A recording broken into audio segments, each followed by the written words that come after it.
மனித வாழ்க்கையும் கடவுளும்.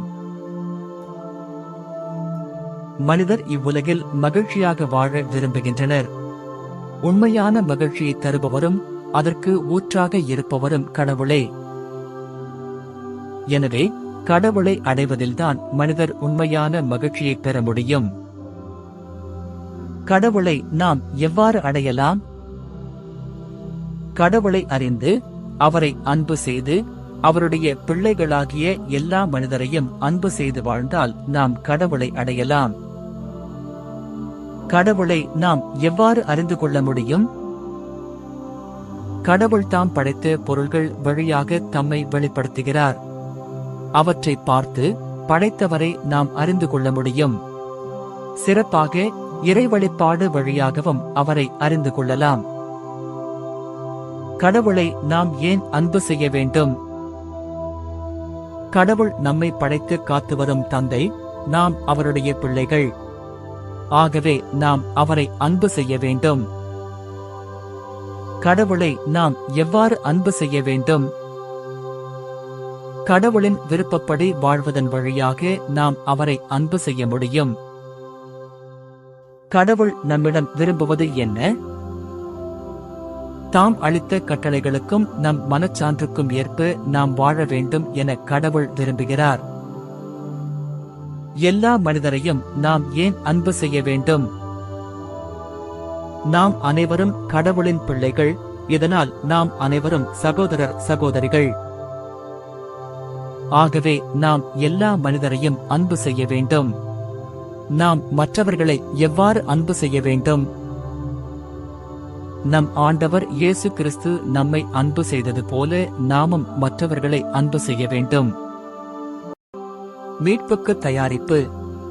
நாம் இவ்வுலக படைப்பிலே அழகையும் ஒழுங்கையும் காண்கிறோம். அவற்றைக் கண்டு பெரிதும் வியப்பு அடைகிறோம். ஆனால் இந்த அழகான உலகில் தாவமும் தீமையும் துன்பமும் இருப்பதைக் காண்கிறோம். இவற்றின் காரணத்தை அறிய ஆவல் கொள்கிறோம். அனைத்தையும் படைத்தவர் யார்? கடவுள். கடவுளின் மிகச்சிறந்த படைப்புகள் எவை? உடல் இல்லாத வானதூதரும் உடலும் ஆன்மாவும் கொண்ட மனிதரும் ஆவர். வானதூதர் என்பவர் யார்? கடவுளை ஏற்று அவருக்கு பணி செய்து அவரது பெரு மகிழ்வில் பங்கு பெறுவர்களே வானதூவர் ஆவர். அலகையை பற்றி நாம் அறிவது என்ன? கடவுளை ஏற்க மறுத்து நரகத்திற்கு சென்றவர்களே அலகை ஆவர். கடவுள் உலகை எதற்காக படைத்தார்?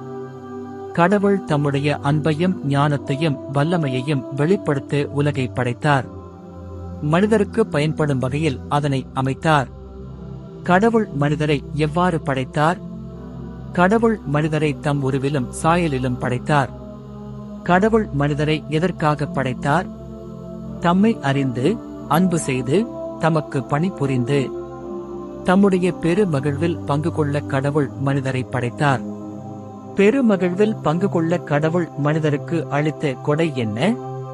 மனிதரை தம்முடைய பிள்ளைகள் என்னும் நிலைக்கு உயர்த்தி தம்மை அப்பா என அழைக்கும் உரிமையை அளித்தார். இதுவே கடவுள் மனிதருக்கு அளித்த கொடையாகும். இதை அருள் நிலை என்றும் அழைக்கிறோம். மனிதர் இந்நிலையை எவ்வாறு இழந்தனர்? அலகையை நம்பி கடவுளின் கட்டளையை மீறி பாவம் செய்ததால் மனிதர் அருள் நிலையை இழந்தனர். முதல் பெற்றோரின் பாவத்தினால் மனிதர் பெற்ற தண்டனை யாது? 1.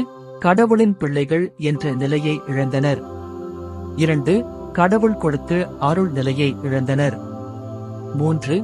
பாவ நாட்டம், துன்பம், சாவு முதலிய இன்னல்களுக்கும் நரக தண்டனைக்கும் உள்ளாயினர். பாவ நிலையிலேயே கடவுள் மனிதரை விட்டுவிட்டாரா? இல்லை. மனிதரை பாவ நிலையிலிருந்து விடுவிக்க ஒரு மீட்பரை அனுப்புவதாக கடவுள் வாக்களித்தார். இயேசு கிறிஸ்து உலக மீட்பர். கடவுளுக்கு கீழ்ப்படியாத முதல் பெற்றோரின் குற்றத்தை தொடர்ந்து மனிதர் மேன்மேலும் பாவத்தில் மூழ்கினர். இருப்பினும் கடவுள் உலகின் மீது இரக்கம் கொண்டார். தமக்கும் மனிதருக்கும் இடையே நட்பையும் உறவையும் ஏற்படுத்த இஸ்ரேல் மக்களின் தந்தையான ஆபிரகாம் வழியாக உடன்படிக்கை செய்து கொண்டார். எகிப்து நாட்டில் அடிமைகளாய் இருந்த இஸ்ரேல் மக்களை மோசே தலைமையில் மீட்டு சீனாய் மலையில் அவர்களோடு உடன்படிக்கை செய்து கொண்டார். வாக்களிக்கப் பெற்ற கானான் நாட்டை அவர்களுக்கு கொடுத்தார். இவ்வாறு தேர்ந்தெடுக்கப் பெற்ற இஸ்ரேல் மக்களோ இந்த உடன்படிக்கையை பல முறை மீறினார்கள், கடவுளை புறக்கணித்தார்கள்.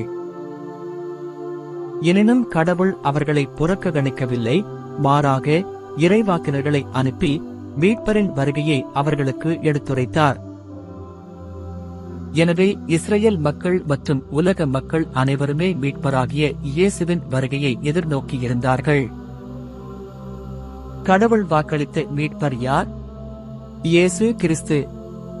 இயேசு கிறிஸ்து என்னும் பெயருக்கு பொருள் என்ன?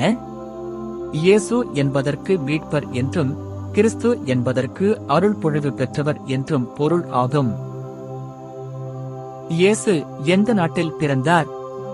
பாலஸ்தீன் என்னும் இஸ்ரேல் நாட்டில் பிறந்தார். இயேசு எந்த ஊரில் பிறந்தார்? பெத்லகேம் என்னும் ஊரில் பிறந்தார். இயேசுவின் தாய் யார்? எப்பொழுதும் கன்னியான தூய மரியா. இயேசு கன்னி மரியாவிடம் எப்படி பிறந்தார்? தூய ஆவியாரின் வல்லமையால் வியத்தகு முறையில் கருவாகி இயேசு மனிதராக பிறந்தார். இயேசுவின் தந்தை யார்? கடவுளே இயேசுவின் தந்தை. புனித யோசேப்பு அவருடைய வளர்ப்பு தந்தை மட்டுமே.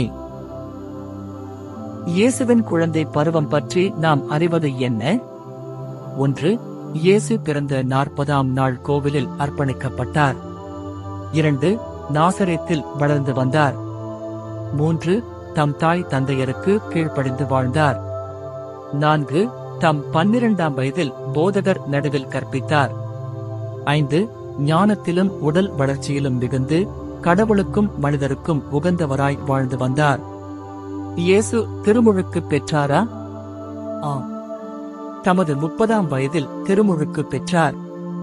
யாரிடம் திருமுழுக்கு பெற்றார்? திருமுழுக்கு யோவானிடம் திருமுழுக்கு பெற்றார். இயேசு திருமுழுக்கு பெற்றவுடன் என்ன நிகழ்ந்தது? வானம் திறக்க கடவுளின் ஆவியார் புறா வடிவில் இயேசு மீது இறங்கி வந்தார். அப்பொழுது, என் அன்பார்ந்த மகன் நீயே, உன் பொருட்டு நான் பூரிப்படைகிறேன் என்று வானத்திலிருந்து ஒரு குரல் ஒலித்தது. இதன் பிறகு இயேசு தமது மீட்பு பணியை வெளிப்படையாக தொடங்கினார். இந்த நிகழ்ச்சியிலிருந்து நாம் என்ன அறிந்து கொள்கின்றோம்? கடவுள் ஒருவரே என்றும் அவர் தந்தை, மகன், தூய ஆவியார் என 3 ஆள்களாய் இருக்கிறார் என்றும் அறிந்து கொள்கிறோம். இந்த உண்மையையே மூவொரு கடவுளின் மறைபொருள் என்கிறோம். தந்தை கடவுளா? ஆம், கடவுள்தான். மகன் கடவுளா? ஆம், கடவுள்தான். தூய ஆவியார் கடவுளா? ஆம், கடவுள்தான். மூவரும் 3 கடவுளா? ஒரே கடவுளா? ஒரே கடவுள். எப்படி ஒரே கடவுள்? யாதொரு வேறுபாடும் இன்றி மூவருக்கும் ஒரே அன்புறவு, ஒரே ஞானம், ஒரே திருவுளம், ஒரே வல்லமை, ஒரே கடவுள் தன்மை இருப்பதால் மூவரும் ஒரே கடவுளே. இயேசு தம் மீட்பு பணிக்கு துணையாக யாரை தேர்ந்து கொண்டார்? இயேசு தம் சீடர்களுள் 12 தேர்ந்து கொண்டார். அவர்களை திருத்தூதர் என்று அழைத்தார். கடவுளின் அன்பை பற்றி இயேசு கூறுவது என்ன? கடவுள் நம் அனைவரின் அன்பு தந்தை, நாம் அனைவரும் அவருடைய பிள்ளைகள்.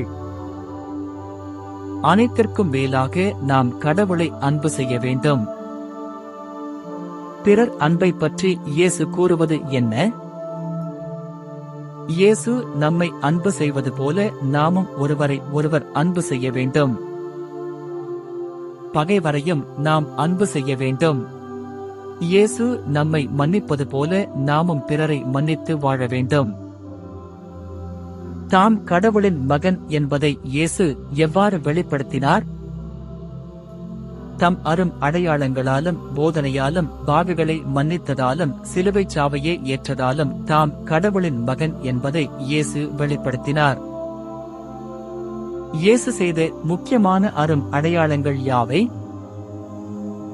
தண்ணீரை திராட்சை இரசமாக மாற்றினார். அப்பம் பலுகச் செய்தார். புயலை அடக்கினார், கடல் மீது நடந்தார். நோய்களை குணப்படுத்தினார், பேய்களை ஓட்டினார், இறந்தவர்களுக்கு உயிர் கொடுத்தார். தாம் இறந்த 3ஆம் நாள் உயிர்த்தெழுந்தார். ஆகவே இயேசு கிறிஸ்து யார்? இயேசு கிறிஸ்து உண்மையாகவே கடவுளும் மனிதரும் ஆனவர், பாவத்திலிருந்து நம்மை மீட்பவர். கடவுளுக்கும் மனிதருக்கும் உள்ள உறவில் நிறை வாழ்வு காண நமக்கு வழிகாட்டுபவர். இயேசு எவ்வாறு நம்மை மீட்டார்? இயேசு தம் விண்ணகத் தந்தையின் விருப்பத்திற்கு முற்றிலும் கீழ்ப்படிந்து வாழ்ந்தார். நம் பாவங்களுக்காக பாடுபட்டு சிலுவையில் இறந்தார். கல்லறையில் அடக்கம் செய்யப்பட்டு உயிர்த்தெழுந்தார். இவ்வாறு நமக்கு மீட்பை பெற்றுத் தந்தார். இயேசு நமக்காக அனுபவித்த முக்கியமான பாடுகள் யாவை? யூத தலைவர்களால் எதிர்க்கப்பட்டார். கெத்சமனி தோட்டத்தில் இரத்த வியர்வை சிந்தினார். யூதாசால் காட்டிக் கொடுக்கப்பட்டார். கல்தூணில் கட்டப்பட்டு அடிக்கப்பட்டார். முள்முடி சூட்டப்பட்டார். சிலுவையில் அறையுண்டு வேதனைப்பட்டு அவலச்சாவுக்கு உள்ளானார். சிலுவைச் சாவோடு இயேசுவின் வாழ்வு முடிந்துவிட்டதா? இல்லை. இயேசு தாம் முன்னுரைத்தவாறு 3ஆம் நாள் உயிர்த்தெழுந்தார். உயிர்த்த 40ஆம் நாள் விண்ணேற்றம் அடைந்தார்.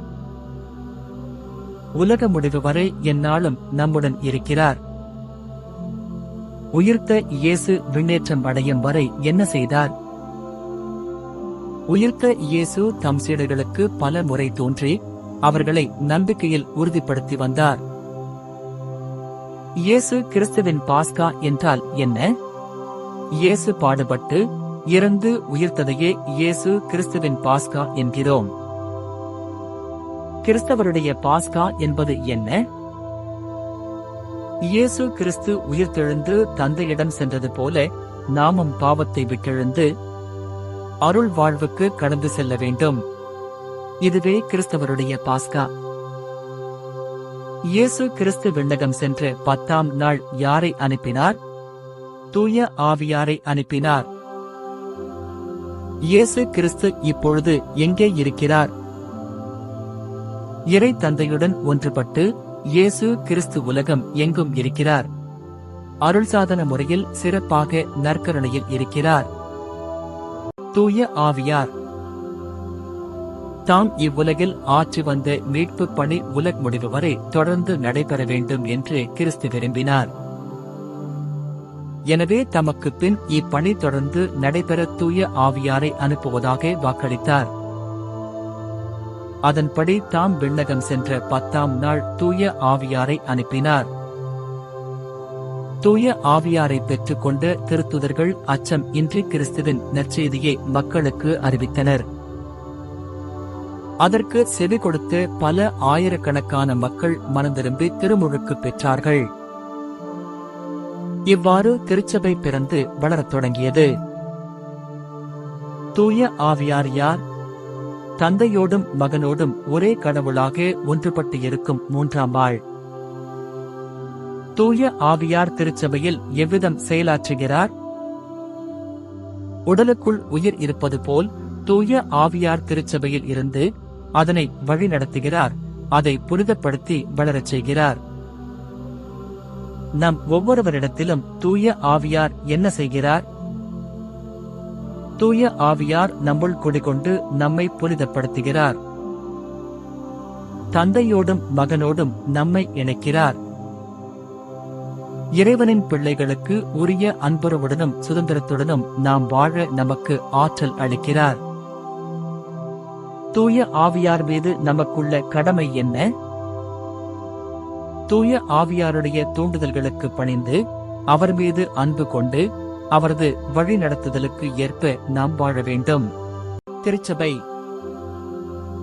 கடவுள் தம் மீட்பு திட்டத்தை செயல்படுத்த இஸ்ரேல் என்னும் ஒரு மக்களினத்தை தேர்ந்தெடுத்து அவர்களோடு உடன்படிக்கை செய்து கொண்டார். இந்த திட்டத்தை தொடர்ந்து செயல்படுத்த கிறிஸ்து திருச்சபையை ஏற்படுத்தினார். திருச்சபை என்றால் என்ன? இயேசு கிறிஸ்துவிடம் நம்பிக்கை கொண்டு திருமுழுக்கு பெற்ற இறைமக்கள் சமூகமே திருச்சபை ஆகும். திருச்சபையை ஏற்படுத்தியவர் யார்? திருச்சபையை ஏற்படுத்தியவர் இயேசு கிறிஸ்து. திருச்சபைக்கு தலைவர் யார்? இயேசு கிறிஸ்துவே திருச்சபைக்கு தலைவர். இயேசு தமக்கு பின் திருச்சபைக்கு தலைவராக யாரை நியமித்தார்? திருத்தூதர் பேதுருவை நியமித்தார். திருத்தூதர் பேதுருவின் வழித்தோன்றல்கள் யாவர்? திருத்தந்தையர்கள். திருத்தூதர்களின் வழித்தோன்றல்கள் யாவர்? ஆயர்கள். உலகத்தில் திருச்சபை ஆற்றும் பணிகள் யாவை? மீட்பின் நற்செய்தியை அறிவிக்கின்றது. மக்களை புனிதப்படுத்துகின்றது. மக்களை இறை வழியில் நடத்துகின்றது.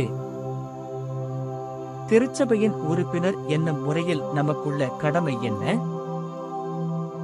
திருச்சபையின் போதனைப்படி வாழ்வதும் அதன் பணிகளில் முழு ஈடுபாட்டுடன் பங்கேற்பதும் நம் கடமை ஆகும்.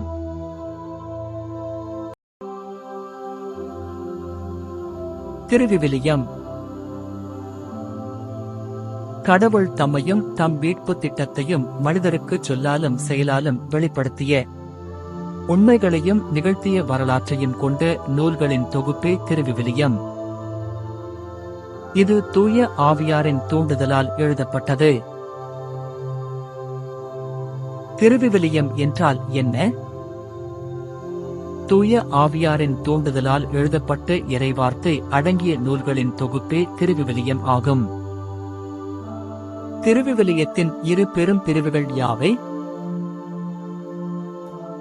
பழைய ஏற்பாடு, புதிய ஏற்பாடு. பழைய ஏற்பாட்டில் எத்தனை நூல்கள் உள்ளன? பழைய ஏற்பாட்டில் மொத்தம் 46 நூல்கள் உள்ளன. பழைய ஏற்பாடு நமக்கு கூறும் செய்தி என்ன?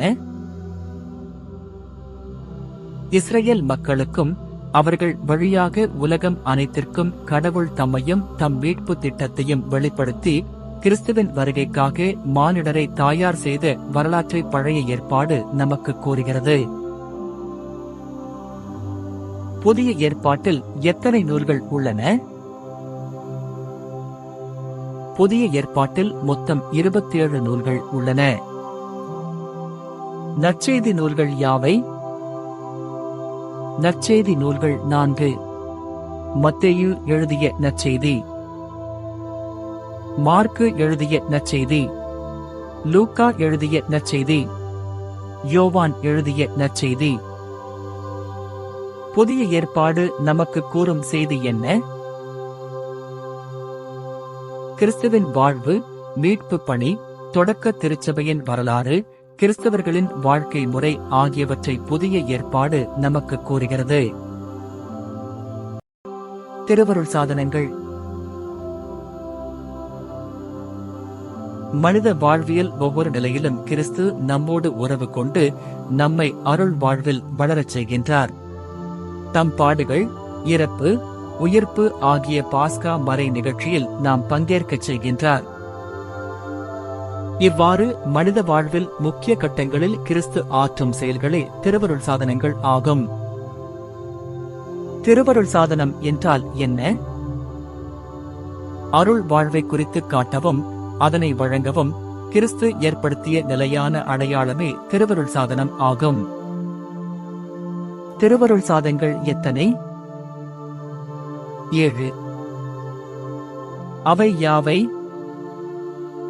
திருமுழுக்கு, உறுதி பூசுதல், நற்கருணை, ஒப்புரவு,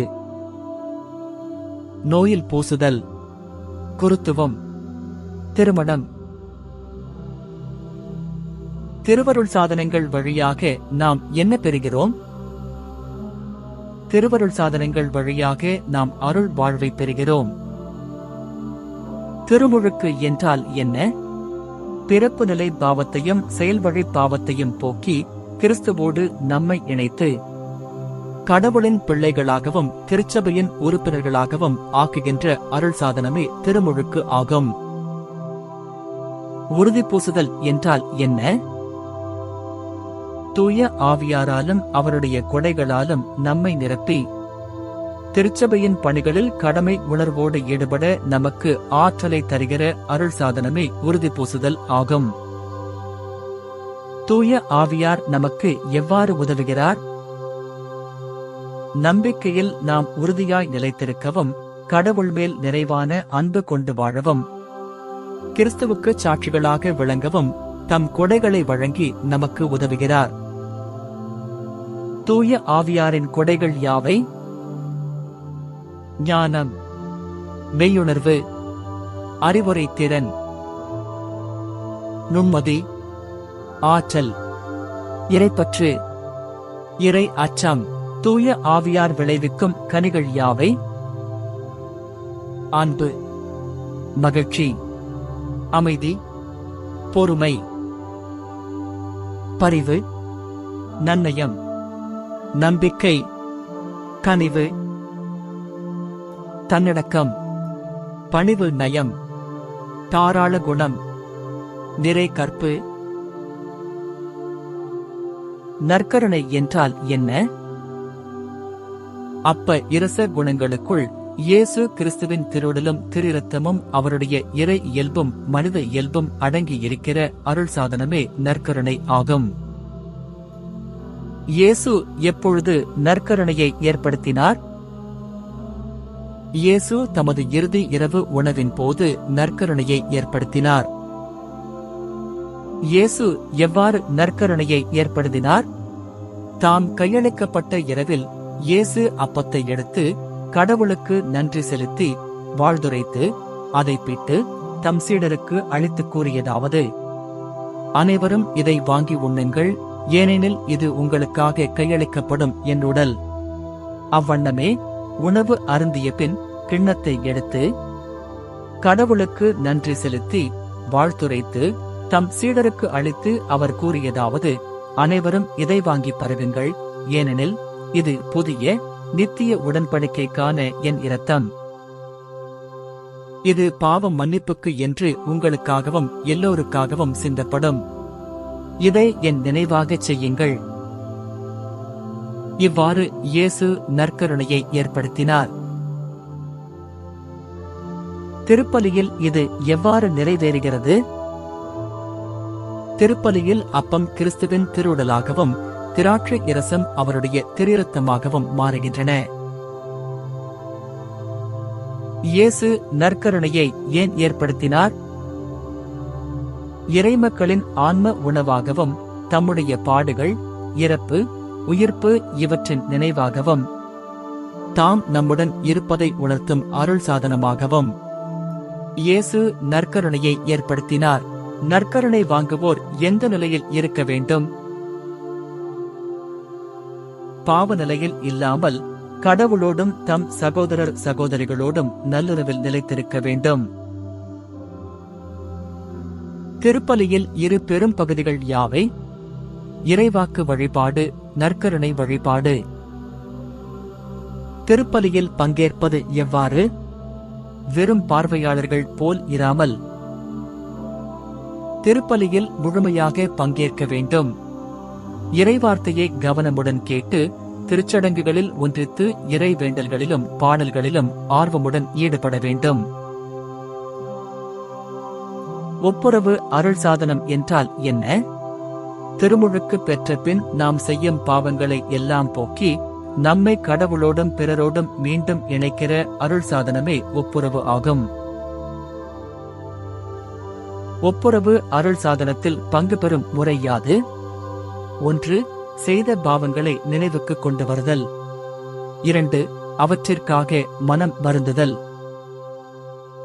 3. இனிமேல் பாவம் செய்வதில்லை என தீர்மானித்தல். 4. குருவிடம் பாவங்களை மறைக்காமல் அறிக்கையிடுதல். 5. பாவ பரிகாரமாகவும் பாவ மன்னிப்பிற்கு நன்றியாகவும் குரு கொடுத்த கட்டளையை நிறைவேற்றுதல். நோயில் பூசுதல் என்றால் என்ன?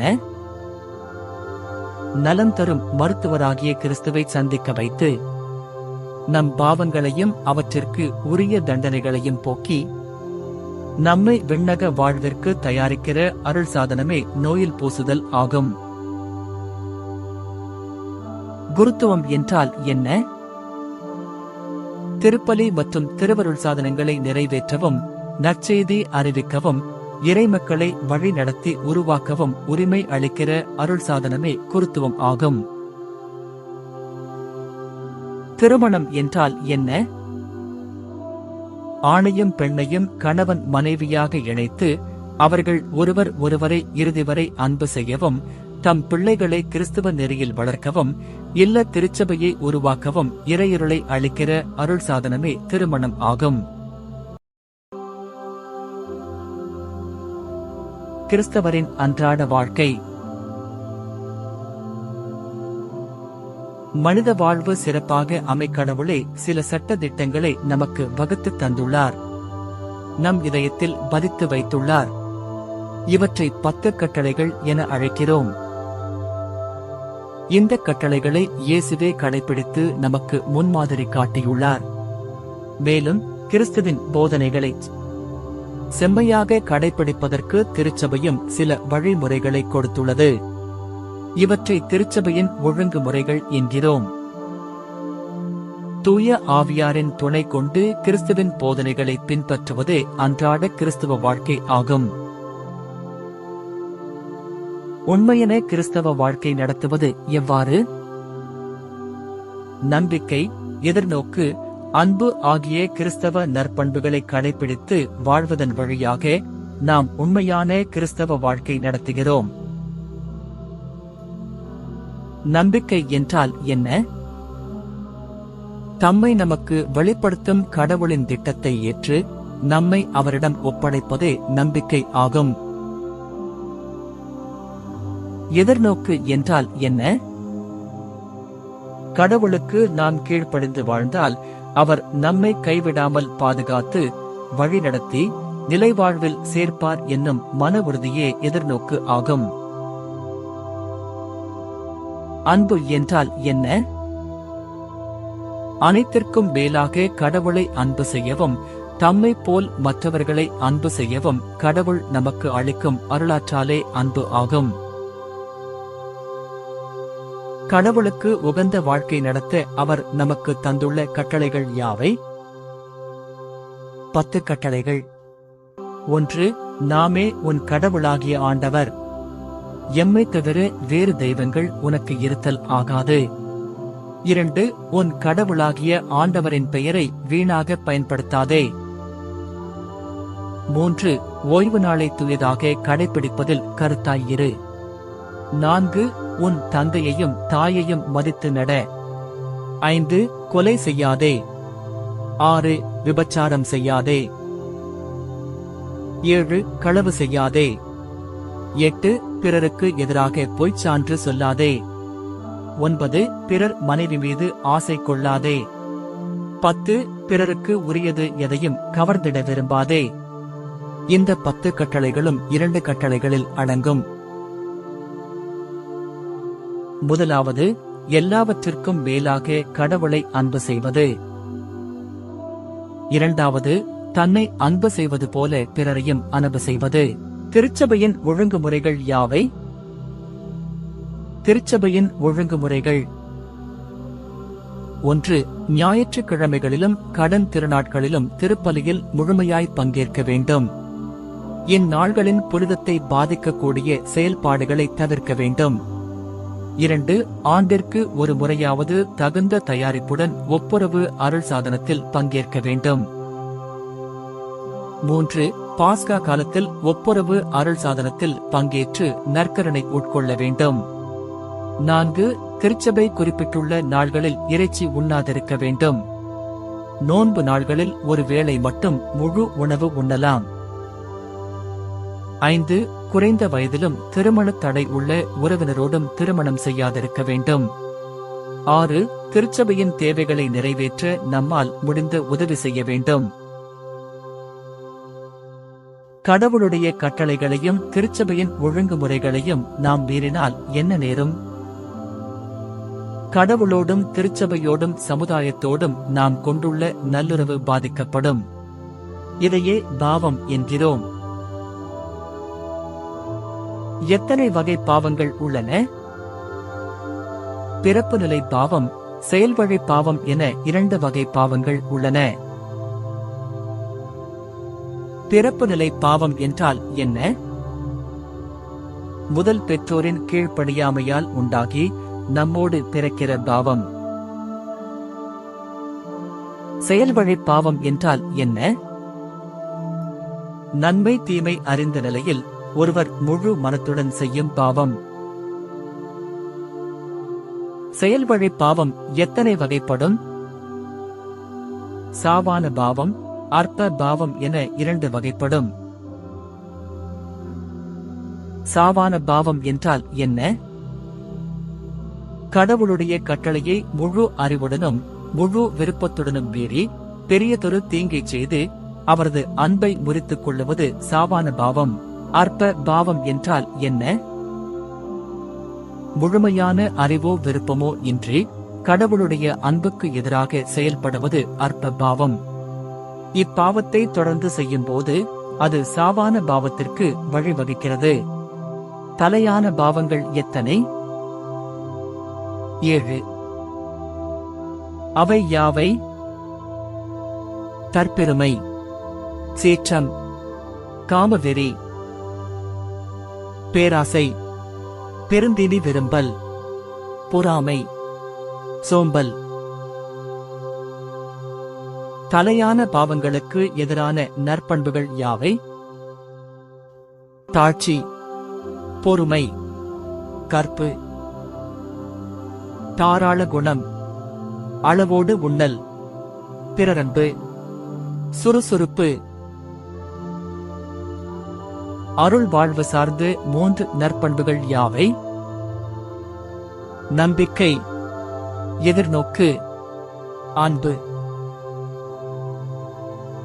புனிதர்களுக்கு வணக்கம் செலுத்துவது முறையா? முறையே. ஏனெனில் புனிதர்கள் கடவுளோடு நெருங்கிய உறவு கொண்டுள்ளார்கள், நமக்காக கடவுளிடம் பரிந்துரைக்கிறார்கள்.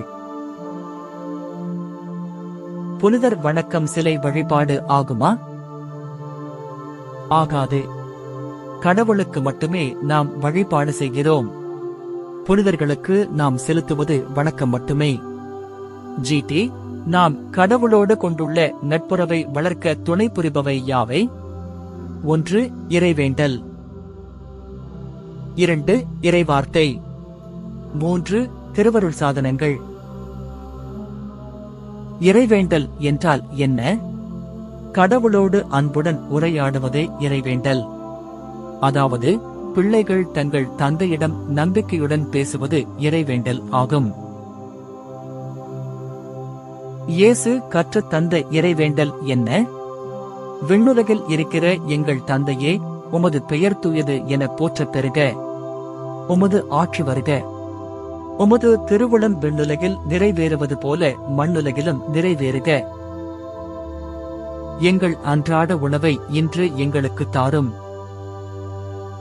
எங்களுக்கு எதிராக குற்றம் செய்வோரை நாங்கள் மன்னிப்பது போல எங்கள் குற்றங்களை மன்னியும். எங்களை சோதனைக்கு உட்படுத்தாதேயும். தீயோனிடமிருந்து எங்களை விடுவித்தருளும். ஆமென். நாம் கிறிஸ்துவின் சீடர்களாக வாழ்வது எப்படி? கிறிஸ்துவை நம் முன்மாதிரியாக கொண்டு அவரிடம் விளங்கிய அன்பு, உண்மை, நீதி முதலிய பண்புகளை கடைபிடித்து அவருடைய பணிகளை ஆற்றுவதன் வழியாக நாம் கிறிஸ்துவின் சீடர்களாக வாழ முடியும். கிறிஸ்துவ பெற்றோரின் கடமை என்ன? 1. கணவனும் மனைவியும் ஒருவர் ஒருவரிடம் தன்னலம் அற்ற அன்பும் நேர்மையான் பற்றும் கொண்டிருக்க வேண்டும். 2. தங்கள் பிள்ளைகளுக்கு கிறிஸ்தவ வாழ்வில் சிறந்த எடுத்துக்காட்டாக விளங்க வேண்டும். 3. தங்கள் பிள்ளைகளை நன்னடத்தையிலும் கிறிஸ்தவ நம்பிக்கையிலும் வளர்க்க வேண்டும். பிள்ளைகளின் கடமை என்ன? பிள்ளைகள் இயேசுவை பின்பற்றி தம் பெற்றோருக்கு கீழ்ப்படிந்து அன்பில் வளர வேண்டும். கிறிஸ்தவ குடும்பங்களின் சாட்சிய வாழ்வு எப்படி இருக்க வேண்டும்? 1. பெற்றோரும் பிள்ளைகளும் இறைவார்த்தை வழியில் வாழ வேண்டும். 2. அருள் சாதன வாழ்வில் அக்கறையும் நம்பிக்கையும் கொண்டு வாழ வேண்டும். 3. திருச்சபையின் வளர்ச்சிக்காகவும் சமூக நலனுக்காகவும் தன்னலம் இன்றி உழைக்க வேண்டும். கிறிஸ்தவ வாழ்வுக்கு சிறந்த எடுத்துக்காட்டாய் விளங்குவோர் யாவர்? கடவுளின் தாயும் என்றும் கன்னியுமான தூய மரியாவும் மற்ற புனிதர்களும் ஆவர். மனிதரின் நிறைவு நிலை. இறப்புடன் மனித வாழ்வு முடிவு அடைவதில்லை, வாழ்வு மாறுபடுகிறது அன்றி அழிக்கப்படுவதில்லை என்பதே நமது நம்பிக்கை. அதை பற்றி கிறிஸ்தவ போதனையின் அடிப்படையில் திருச்சபை சில உண்மைகளை தெளிவுபடுத்தியுள்ளது. கிறிஸ்தவர் இறப்பை எவ்வாறு எதிர்கொள்ள வேண்டும்? இறப்பு விண்ணக வாழ்வியல் பிறப்பு.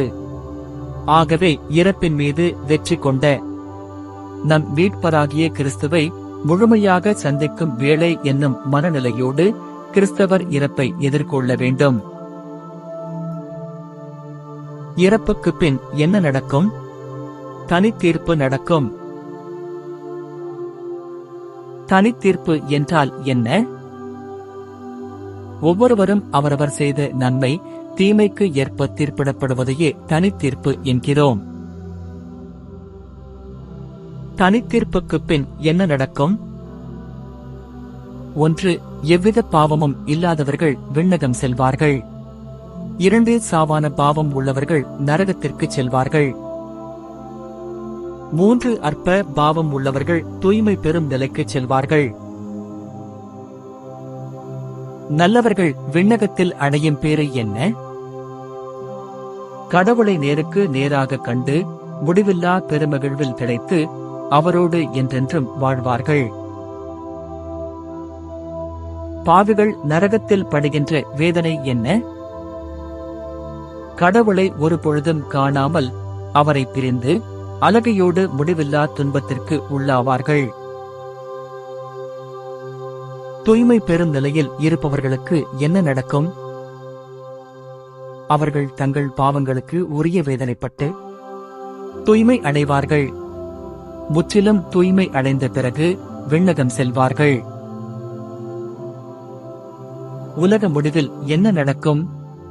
பொது தீர்ப்பு நடக்கும். பொது தீர்ப்பு என்றால் என்ன?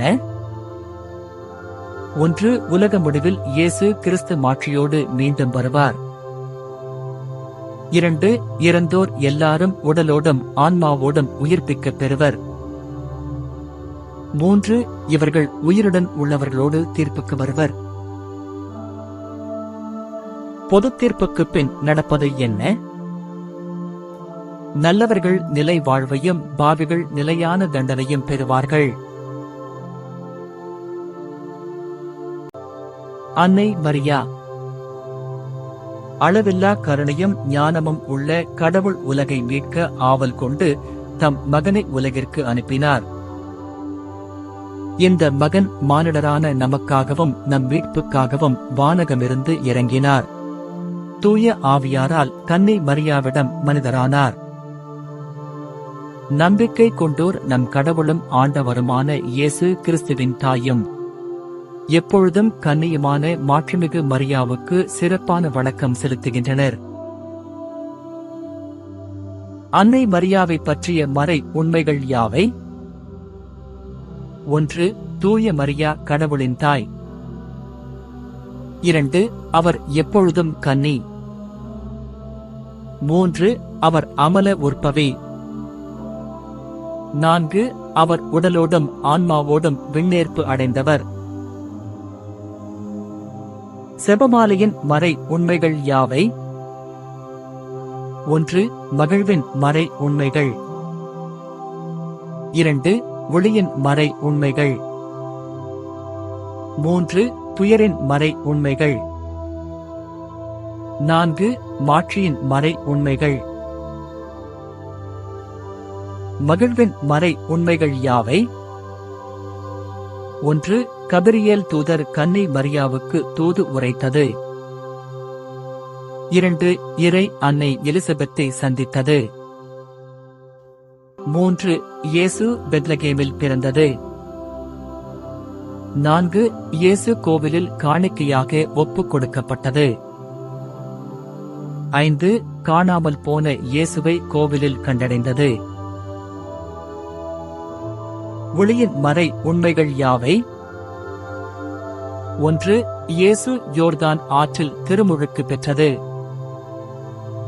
2 இயேசு கானாவூர் திருமணத்தில் தண்ணீரை திராட்சை இரசமாக மாற்றியது. 3 இயேசு இறையரசை போதித்தது. 4 இயேசு தாபோர் மலையில் தோற்றம் மாறியது. 5 இயேசு நற்கருணை ஏற்படுத்தியது. துயரின் மறை உண்மைகள் யாவை?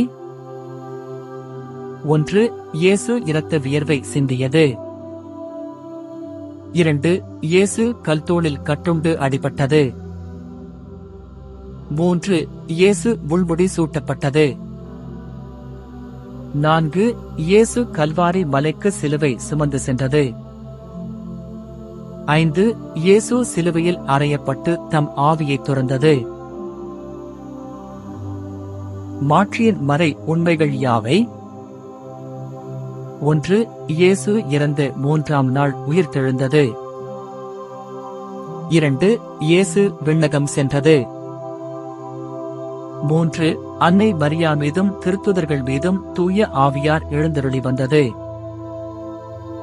4 இறை அன்னை விண்ணகத்திற்கு எடுத்துக் கொள்ளப்பட்டது. 5 இறை அன்னை விண்ணக மண்ணக அரசியாக மணிமுடி சூட்டப்பட்டது.